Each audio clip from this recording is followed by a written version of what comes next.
श्रद्धा का मर्डर करने के पहले श्रद्धा के 35 टुकड़े करने वाला श्रद्धा वालकर मर्डर केस, श्रद्धा वालकर हत्याकांड, श्रद्धा की हत्या के बाद श्रद्धा मर्डर केस का आरोपी श्रद्धा हत्याकांड, श्रद्धा मर्डर केस की श्रद्धा वालकर मर्डर श्रद्धा के मर्डर में अब तक Hi everyone, my name is Shivesh and I'm your today's host. So imagine करो आप एक डेटिंग ऐप यूज़ कर रहे हो एंड फाइनली आपको आपका एक मैच मिल जाता है और आप लोग एक दूसरे को जानना भी चालू कर देते हो and after some times you guys fell in love with each other. लेकिन आपको एक दिन पता चलता है कि आपका पार्टनर जो है वो एक साइको किलर है और उसका जो नेक्स्ट टारगेट होने वाला है वो आप हो. So what's your first immediate reaction on that? Comment section में ज़रूर बता देना. सो आज की ये वीडियो भी एक ऐसे क्राइम से रिलेटेड होने वाली है जो अभी पिछले कुछ दिनों में हम सबके सामने आया and you guys guessed it right. आज की इस केस स्टडी में हम बात करने वाले हैं श्रद्धा मर्डर केस के बारे में.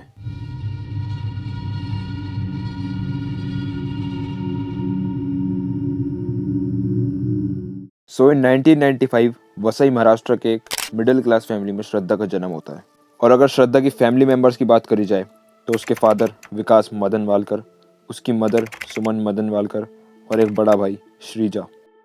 तो कुछ टाइम बीत जाने के बाद श्रद्धा के फादर ये डिसाइड करते हैं कि वो वसई से पालगढ़ शिफ्ट हो जाएंगे अपने बच्चों के बेटर फ्यूचर के लिए और उसके बाद श्रद्धा ने अपनी ज़्यादा जिंदगी पालगढ़ में ही बिताई. जैसे हर फैमिली में प्रॉब्लम्स होते हैं वैसे ही श्रद्धा के घर में भी उसके मम्मी पापा में इश्यूज वगैरह होया करते थे. सो इसी रीज़न की वजह से श्रद्धा के पापा ने अलग रहने का डिसीजन लिया और श्रद्धा की मम्मी और उसका बड़ा भाई अलग रहा करते थे. लेकिन इतना सब कुछ होने के बाद भी श्रद्धा रेगुलरली पढ़ाई करा करती थी and she even went to college. फिर थोड़ा टाइम और बीतने के बाद जब श्रद्धा 20 साल की हुई तब उसने ये डिसाइड करा कि वो कब तक अपनी मम्मी पर डिपेंड रहेगी. Then she decided to be independent और पालगढ़ में ज़्यादा अपॉर्चुनिटीज ना होने की वजह से श्रद्धा ने मुंबई मूव होने का डिसीजन लिया. अब मुंबई शिफ्ट होने के बाद श्रद्धा आफ्ताब से मिलती है जो कि इस केस का प्राइम सस्पेक्ट है. लेकिन स्टोरी में आगे बढ़ने से पहले मैं ये चाहता हूँ कि आप थोड़ा सा आफ्ताब के बारे में भी जान लो. तो 1994 में आफ्ताब पैदा हुआ था and Aftab is also from Vasai Maharashtra. Aftab का पूरा नाम है आफ्ताब आमीन पूनावाला और अगर मैं आफ्ताब के क्वालिफिकेशंस की बात करूँ तो आफ्ताब ने होटल मैनेजमेंट कर रखा है. आफ्ताब एक ग्राफिक डिज़ाइनर भी है और आफ्ताब फूड ब्लॉगिंग भी क्या करता था और इन सब चीज़ों के अलावा आफ्ताब एक 5 स्टार होटल में एज अ शेफ़ भी काम कर चुका है.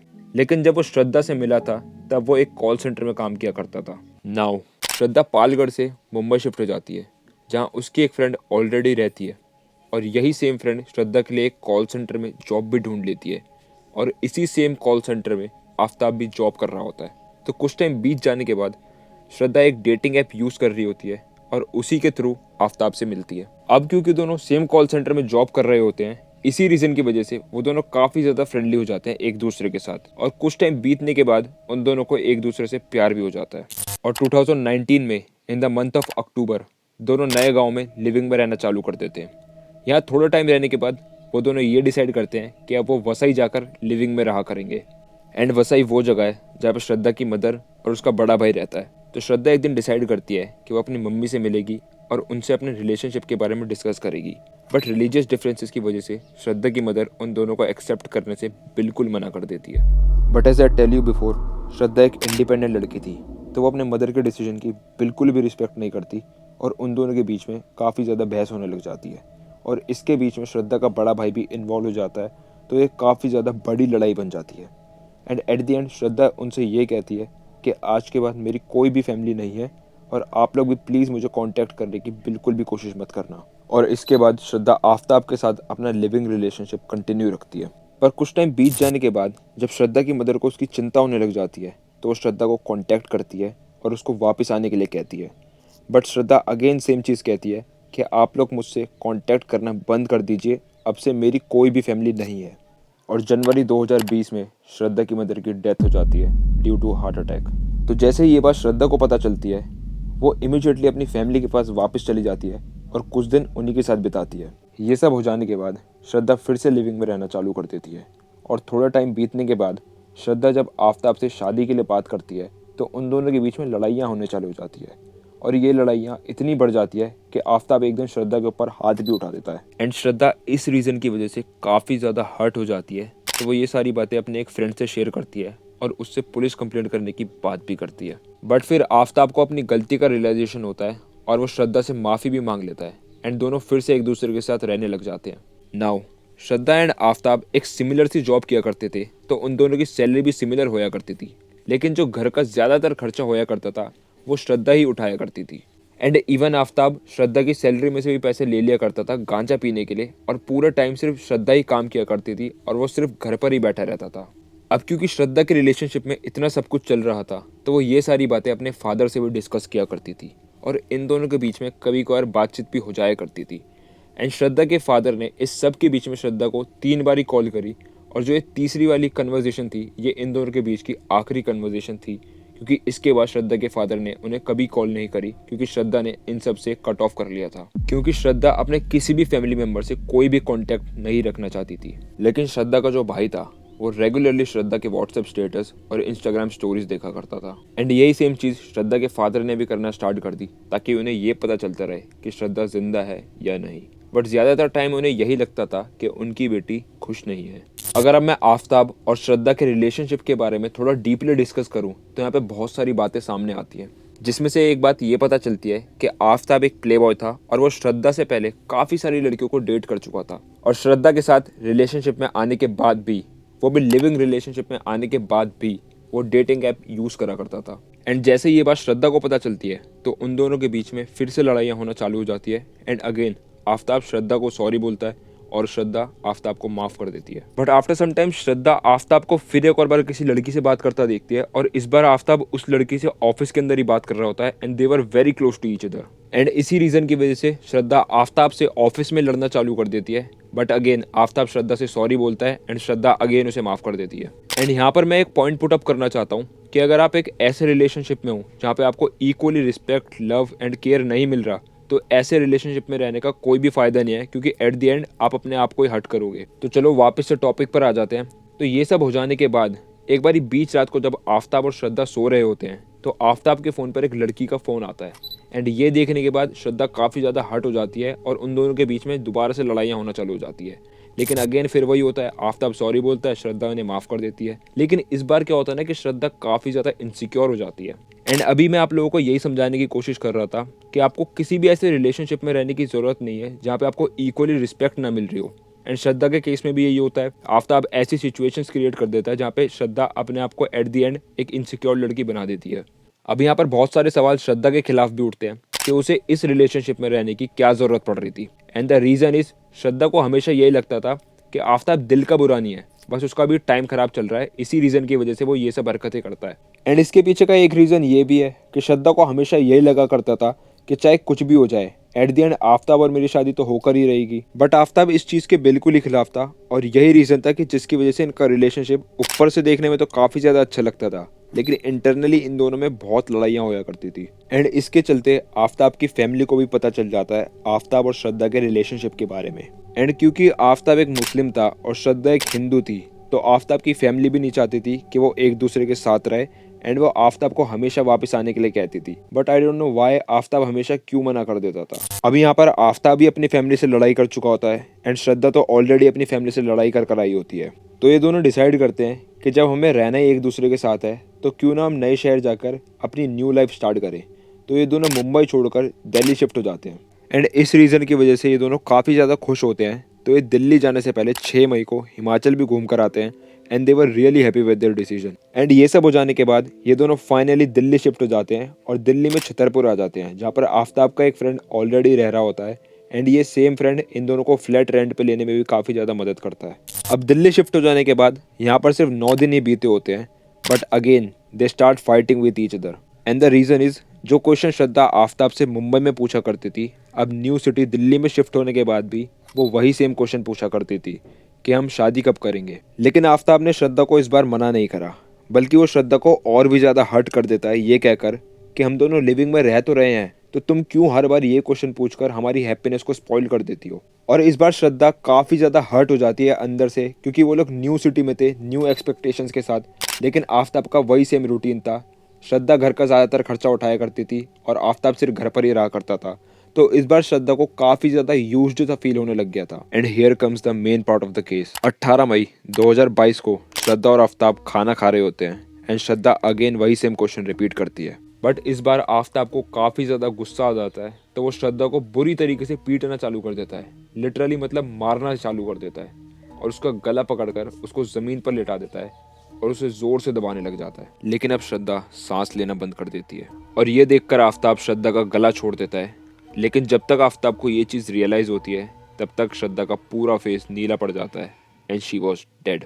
और ये चीज़ आफ्ताब ने पुलिस से खुद एडमिट करी है कि उस दिन उसका गुस्सा काफ़ी ज़्यादा हो गया था। लेकिन ये सब करने के बाद भी ही वॉज वेरी रिलैक्स्ड। मतलब श्रद्धा को मारने के बाद उसकी डेड बॉडी को एक कमरे में छोड़कर वो दूसरे कमरे में जाकर बड़े आराम से सो जाता है। हाउ इनह्यूमन इट वॉज कि मतलब आप अपने एक वेल विशर के साथ इतना बुरा कैसे कर सकते हो। But this was not the end of the story. अगले दिन आफ्ताब मार्केट जाता है, एक डबल डोर का फ्रिज, कुछ पॉलिथीन बैग्स और एक आरी खरीद कर लाता है। और आप सभी को मैंने पहले भी बताया था that he was a chef और उसने होटल मैनेजमेंट कर रखा था।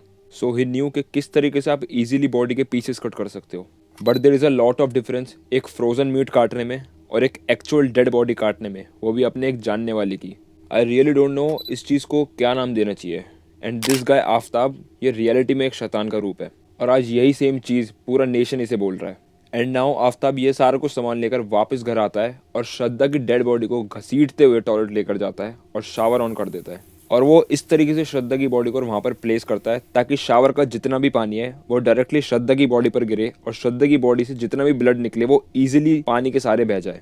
और आफ्ताब श्रद्धा की डेड बॉडी को काटना चालू कर देता है। लिटरली मतलब डेड बॉडी को काटना चालू कर देता है। और क्योंकि उसे इतना कुछ टेंशन वगैरह होती नहीं है किसी चीज़ की, तो वो इस प्रोसेस को पूरा रिलैक्स्ड वे में करता है। और वो जितने भी पीसेस कट किया करता था उन सब को ले जाकर वो फ्रीजर में रख दिया करता था और बची हुई डेड बॉडी को वो एक कमरे में ऐसे ही छोड़ देता था। और सबसे बड़ी माइंड फक करने वाली बात यहाँ पर आती है, वो जितने भी हिस्से किया करता था बॉडी के उन सब को ले जाकर वो फ्रीजर में रख दिया करता था। और क्योंकि उसका फ्रीजर डबल डोर का था तो वो कुछ हिस्से डीफ्रॉस्ट वाले एरिया में रखा करता था और कुछ हिस्सों को वो नीचे वाले एरिया में रखा करता था। And let me tell you one thing, वो इसी सेम एरिया में अपने खाने का आइटम्स वगैरह भी रखा करता था। मतलब श्रद्धा की डेड बॉडी के पीसेस के साथ साथ उसने वहाँ पर अपने खाने के सामान भी रख रखे थे। And I can't even imagine this thing कि वो किस मेंटालिटी का इंसान था, क्योंकि वो ये सब किया करता था और फिर चाय बनाता था, उसे पिया करता था और सो जाता था। I don't know what kind of a mentality he has, क्योंकि अगर कोई भी इंसान इस जगह पर होता, इस सिचुएशन में होता, तो वो 100% है कि हल्का फुल्का सा तो पैनिक करता। लेकिन in this case Aftab panic करना तो छोड़ो, उसे इस चीज़ से फ़र्क भी नहीं पड़ता था। एंड मैं ऐसा इसीलिए बोल रहा हूँ क्योंकि वो यही सेम प्रोसेस डेली कंटिन्यू करा करता था। वो श्रद्धा की बची कुची बॉडी को काटा करता था, चाय बनाता था, पीता था और सो जाया करता था। लेकिन इस टाइम जब वो श्रद्धा की बॉडी को काट रहा होता है तो वो गलती से अपने लेफ्ट हैंड पर भी आरी चला देता है और आरी चलने की वजह से उसके हाथ में काफी ज्यादा डीप कट बन जाता है और उसका हाथ अब काफी ज्यादा पेन करने लग जाता है। तो वो इसीलिए अपने एक पास के क्लिनिक जाता है और उस कट पे पट्टी वगैरह लगवा कर आता है। क्या उनकी इंजरी थी?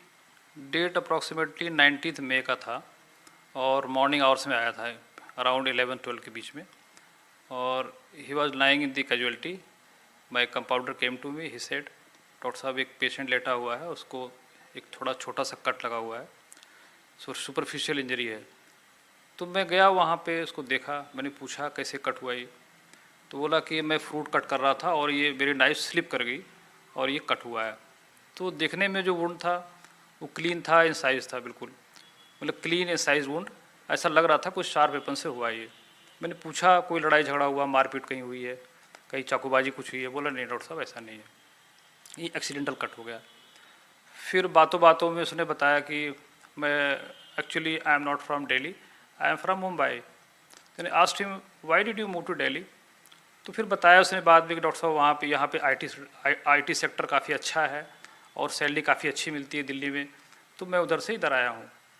और फिर ज़्यादा मैंने इंक्वायरी उससे नहीं की और फिर मैंने प्रिस्क्रिप्शन बनाया, उसको कुछ मेडिसिन लिखी और उससे बोला बैठो, पर वो बैठा नहीं, वो काफ़ी रेस्टलेस था, कॉरिडोर में वॉक कर रहा था वो तो, और बातें भी कर रहा था, काफ़ी लाउड, काफ़ी बोल्ड था और काफ़ी एरोगेंट लग रहा था मुझे देखने से। एंड नाउ क्योंकि 2 दिन हो गए थे और मई का भी महीना चल रहा था और मई के महीने में दिल्ली में कैसी गर्मी पड़ती है ये सब तो आप सभी को पता ही होगा। तो इसी रीज़न की वजह से अब श्रद्धा की बॉडी में से स्मेल आने लग गई थी। तो वो इसी रीज़न की वजह से पूरे घर में अगरबत्ती जला देता है ताकि आसपास के लोगों को डेड बॉडी की स्मेल ना आ सके। लाश के सड़ने के बाद पड़ोसियों को स्मेल ना आए, इस हत्याकांड का खुलासा ना हो, उसके लिए साजिश रची। आफ्ताब ने एक फ्रिज खरीदा और श्रद्धा के जो शव के टुकड़े थे उसको इस फ्रिज के अंदर रख दिया जिससे कि लाश में से बदबू नहीं आए। इतना ही नहीं, अगरबत्ती का भी इस्तेमाल किया गया।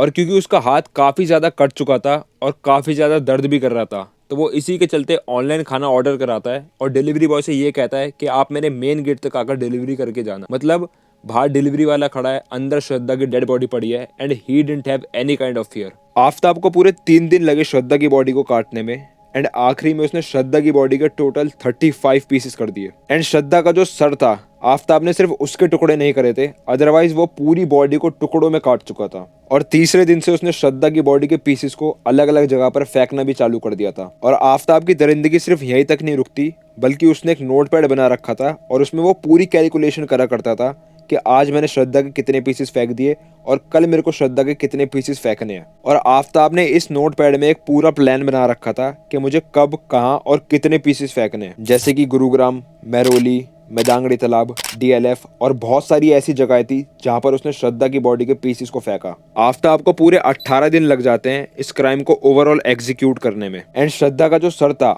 आफ्ताब ने उस सर को फ्रीजर में स्टोर कर रखा था। और इस केस का सबसे क्रेजी पार्ट अब आने वाला था। Now we all know Aftab एक प्ले बॉय था और वो इतने दिनों से किसी भी लड़की से बात नहीं कर पा रहा था और ना ही वो किसी भी लड़की से फिजिकली इंटरेक्ट कर पा रहा था। तो इसी के चलते वो फिर से डेटिंग ऐप यूज़ करना चालू कर देता है। और इसी के बीच आफ्ताब एक नई लड़की को घर लेकर आ जाता है एंड वो दोनों पूरी रात साथ में बिताते हैं। And the crazy part was, ये लड़की उसी सेम घर में है जहाँ पर श्रद्धा का सर अभी भी फ्रीजर में रखा हुआ है। मतलब ही don't have any kind of regrets of what he has done. अब फाइनली 5 जून 2022 को वो डिसाइड करता है कि अब वो श्रद्धा के सर को ठिकाने लगाएगा। तो एक रात को फिर से आफ्ताब एक अननोन लोकेशन पर जाता है और श्रद्धा के सर को ज़मीन पर रखता है एंड केरोसिन की हेल्प से वो श्रद्धा के सर को जला देता है। और जलाने के बाद वो उसी सेम जगह पर श्रद्धा के सर को गाड़ भी देता है। और क्योंकि जलने की वजह से फेस को आइडेंटिफाई करना नामुमकिन था, तो वो इसीलिए उस फेस को ज़मीन में गाड़ देता है ताकि वो अच्छे से डिकम्पोज हो जाए और किसी को ये ना पता चल सके कि ये कौन था या कौन थी। Aftab is a very very clever गाय।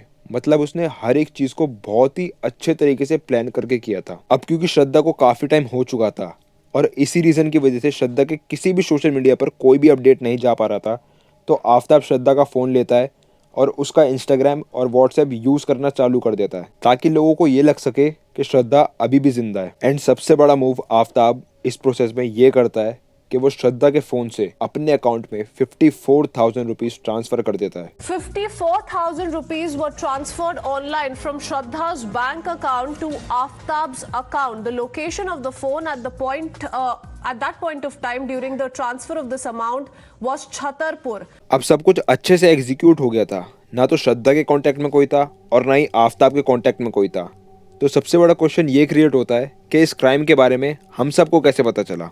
और उसके पीछे का रीज़न ये था कि आफ्ताब ने श्रद्धा के सोशल मीडिया पर कुछ दिन तक तो अपडेट दिए, लेकिन कुछ टाइम बाद उसने अपडेट देना बंद कर दिए थे। और आफ्ताब ने ये सोचा कि श्रद्धा का कोई हालचाल तो वैसे भी नहीं पूछता, तो मैं क्यों बेकार में इसके सोशल मीडिया पर अपडेट्स देता रहूं। और इसी के चलते वो श्रद्धा के फ़ोन से अपडेट देना भी बंद कर देता है। But as I tell you before, Shraddha के जो फादर थे वो डेली बेसिस पे श्रद्धा के इंस्टाग्राम स्टोरीज और व्हाट्सएप स्टेटस देखा करते थे और अब उन्हें श्रद्धा की साइड से कोई भी अपडेट नहीं मिल पा रहा था। And the reason behind it, Aftab ने श्रद्धा के फ़ोन से किसी भी तरीके का कोई भी अपडेट देना बंद कर दिया था और उसने श्रद्धा का फ़ोन मुंबई ले जाकर डिस्ट्रॉय कर दिया था। और इसी रीज़न की वजह से श्रद्धा की साइड से कोई भी अपडेट श्रद्धा के फादर को नहीं मिल पा रही थी। तो उसके बाद श्रद्धा के फादर पालगढ़ में श्रद्धा की एक मिसिंग कंप्लेंट फाइल कराते हैं। कंप्लेंट फाइल करने से पहले श्रद्धा के फादर ने श्रद्धा के क्लोज फ्रेंड को कॉल की थी।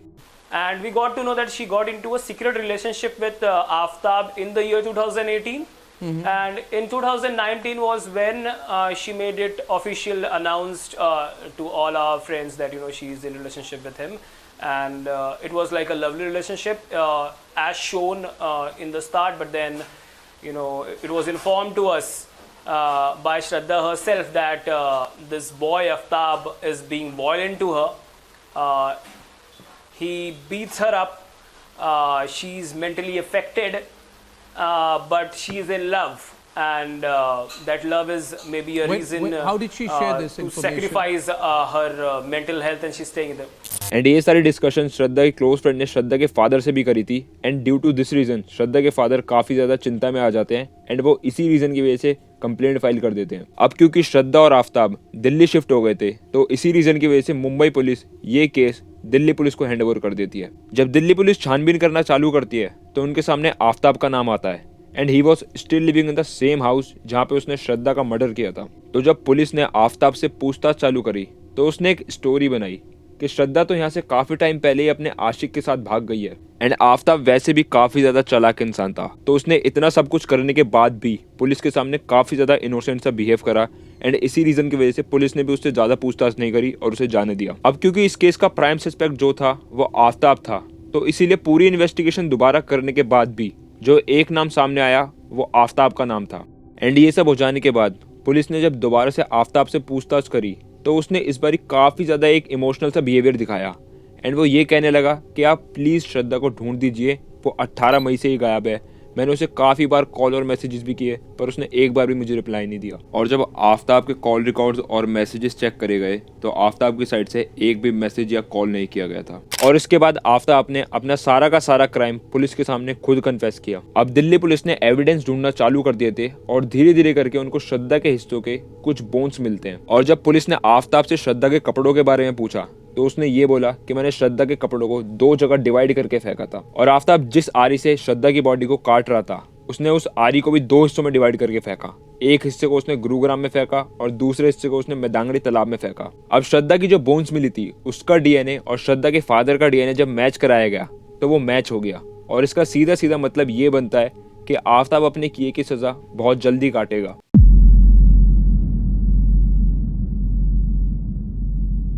अब सबसे बड़ा क्वेश्चन यहाँ पर ये उठता है कि सिर्फ फांसी काफ़ी होगी आफ्ताब के लिए, क्योंकि जो बेरहमी उसने श्रद्धा के साथ करी है उसके लिए फांसी आई डोंट थिंक सो वो काफ़ी होगी। बाकी आप लोग कमेंट सेक्शन में कमेंट करके ज़रूर बता सकते हो कि आफ्ताब के साथ क्या होना चाहिए। So that's it. अभी तक मैंने जितना भी इस केस को स्टडी किया है वो मैंने आप सभी को बता दिया है। बाकी इस केस को स्टडी करने के बाद मैं आपको सिर्फ एक ही एडवाइस देना चाहता हूँ कि आप चाहे जितना मर्जी भी किसी बाहर वाले से प्यार क्यों ना कर लो, लेकिन अगर आपके पेरेंट्स आपको कुछ समझाते हैं so there is a reason behind it कि वो आपको क्यों उस इंसान से दूर रहने के लिए कहते हैं, क्योंकि वो ये नहीं चाहते कि इन फ्यूचर उनका बच्चा किसी भी परेशानी को फेस करे। और यही सेम चीज़ हमें श्रद्धा के केस में भी देखने को मिलती है। अगर श्रद्धा ने अपने पेरेंट्स की बात सुनी होती तो आज शायद से कॉन्सिक्वेंसेस कुछ अलग होते, लेकिन आप चाहे अपने पेरेंट्स की बात मानो या ना मानो, आपको आफ्ताब जैसे लोग आज हर जगह मिलेंगे। एंड विलियम शेक्सपियर की एक बहुत फेमस लाइन है that hell is empty and all the devils are here, जिसका मतलब ये है नरक आज खाली हो चुका है और उसके सारे शैतान आज धरती पर हैं। So this is the end of the video. और आखिरी में भी मैं आपको यही बोलूंगा, बी सेफ और किसी पर ट्रस्ट करने से पहले आज 100 बार सोच लेना। और कमेंट सेक्शन में आप ऐसे ही केस स्टडी वाली वीडियोस देखने के लिए किसी भी केस का नाम ड्रॉप कर सकते हो और ऐसे ही केस स्टडी वीडियोस देखने के लिए मेरे चैनल को सब्सक्राइब जरूर कर लेना।